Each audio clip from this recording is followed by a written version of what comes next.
Miracle is the way things ought to be. Ought to be. Ought to be. Like I mentioned in the previous video, I once had a strange conversation with a man from Tajikistan. But before I tell you that story, I have two questions for you. First question: how many alphabets can you recognize? You probably know at least these three: Latin, Arabic, and Cyrillic.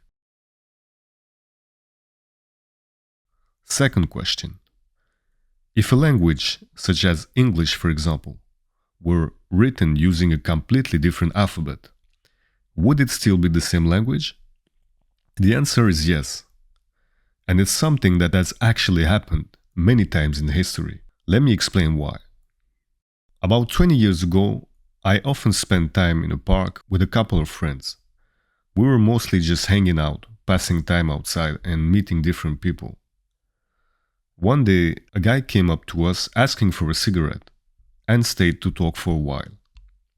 He told me he was from Tajikistan. He had been born there, then moved to Russia, and later came to Western Europe, eventually ending up in my neighborhood. At that time, we had absolutely no idea where Tajikistan was.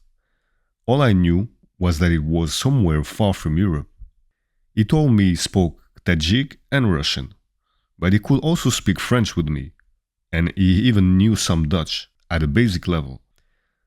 During that conversation, I learned something completely new. He explained that people there speak Tajik, a language very close to the one spoken in Iran. Farsi from Iran and Tajik Farsi belong to the Indo-European language family. In fact, most European languages belong to the same family, but that's another subject. What impressed me the most was something else. This guy had never gone to school, yet he spoke 4 languages.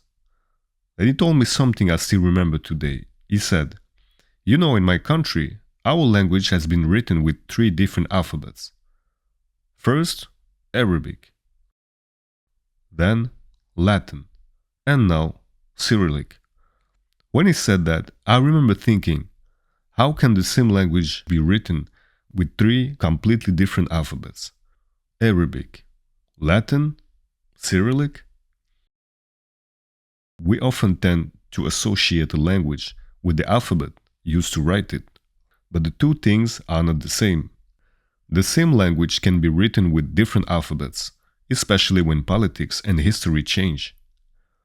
Empires disappear, countries adopt new systems, and suddenly the same words are written in a completely different way. But the language itself doesn't change, only the writing system does.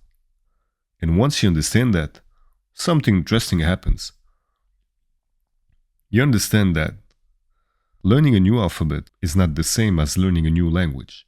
It's simply learning a new way to write sounds you already know. So imagine this.